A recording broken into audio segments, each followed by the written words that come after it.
Well, 26 years went by fast, huh? Oh my God, you wouldn't believe it. Yeah. It's crazy. It doesn't feel like 26, like when I say 26 years, like now I don't even count the years anymore because it sounds so ridiculous. Like Right. 26 whole years since my father's been gone. It's crazy. It's insane. So, I want to talk to you about a documentary that you were in. Yes. So my documentary, I've been talking to you guys about it for Well, years, okay. like throughout the years. It was called A Ruthless Scandal. It's finally happening. We're actually almost finished now. It was actually supposed to be set like for some time last year, but COVID threw everything off. Our production got set back.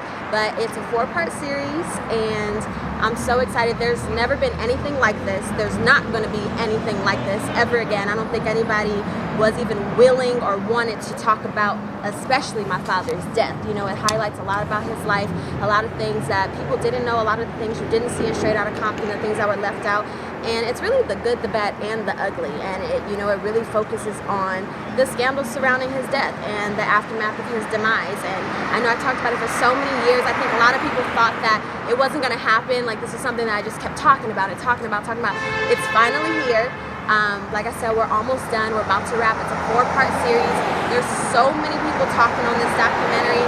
But I'm so grateful that there's actually been more people than I expected, because it seems like for these 26 years, a lot of people had been just keeping their mouths shut and didn't want to talk about him for whatever reason. They talked about him in ways that it benefited themselves, but a lot of people didn't care about how supportive what I'm doing and have been there for me and just have a lot of great things to say about him, and not just even great things, but also just telling their story and, you know, what they know, what they've seen, their relationship with my father, how he paved the way for them, opened many doors for them.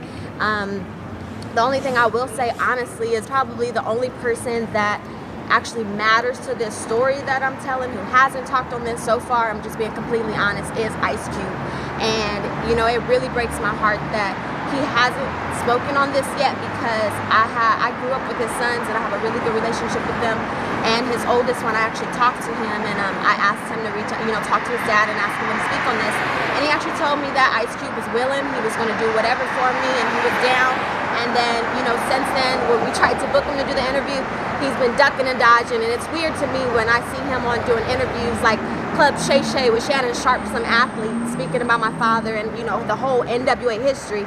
But he hasn't really done that for me, and I'm Eazy-E's daughter, you know, like, and this is a big, special project. Again, there's never been anything like this. You're never going to get anything like this probably ever again. And even in Straight Outta Compton, it didn't talk a lot about my father. It didn't delve into his life. That was about NWA as a collective and the brotherhood, and it definitely didn't focus on my father's death. And that's what this documentary is. And it's going to be groundbreaking, jaw-dropping. I think that it's going to be something so spectacular, because we are in a time now where everything is an open book and everything is exposed and everything is out there, and people want to know real stories. And I think my dad's story, even if he wasn't famous, would still be so interesting, and this story would still be so jaw-dropping. But the fact that he is so iconic and he's a legendary figure, like, this is going to be groundbreaking. I mean, I don't even know anything else to say about it. Wow, that's a lot. That's so good. Wow. I know. Cool. It's well, let me ask you. So let me ask you a question. So, do you have any like suspicions or like maybe like inclinations of why you think Ice Cube wouldn't talk about it? To be honest, I don't know why Ice Cube wouldn't talk about my dad with me. I don't know, because he's been on many platforms, large and small. Talking about Eazy-E. So I really don't know. I don't have the answer. We'd have to ask him. Ice Cube. No, yeah. But would you be real? What do you want to say? Like, what message do you want to say? I mean, this is a project I don't think that will ever happen ever again. I don't think anybody else can do this. This is my project. This is what I'm producing. This is my documentary, something I've been talking about for over 15 years. It's my journey to my father's truth, and also just telling a lot of his good things and his highlights that weren't shown in the movie. And, you know, this was a very emotional journey for me. Like, I even start to cry talking about it now. You know, we've been filming this over the course of a year, and I mean, I pretty much break down in every scene. You know, I experienced a lot of trauma behind my father's death, and a lot of people didn't come to my rescue or to be there for me as a child. But now that I'm older and I'm here and I'm asking for for people to support and for people to tell their story and also give back to my father. He's gone, but you can still give back to him because he paved the way and made so much possible for all these people.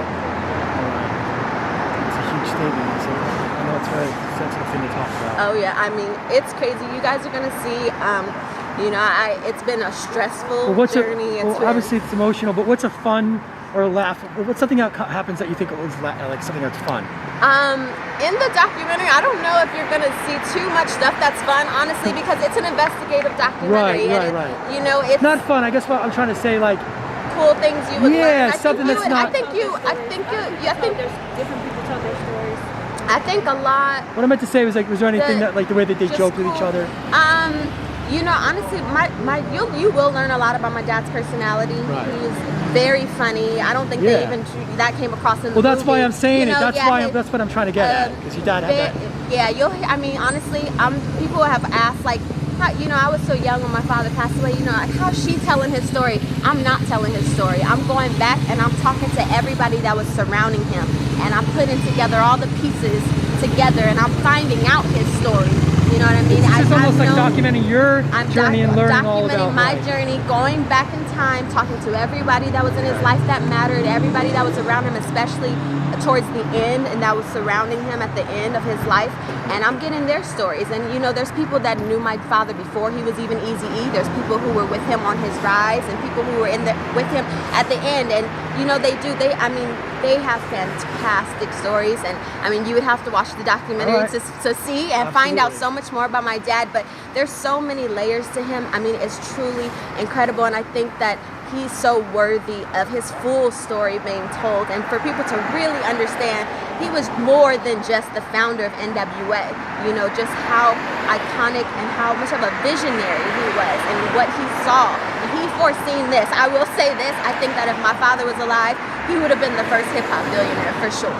For sure. Absolutely. All right. That's incredible. Thank you so much for...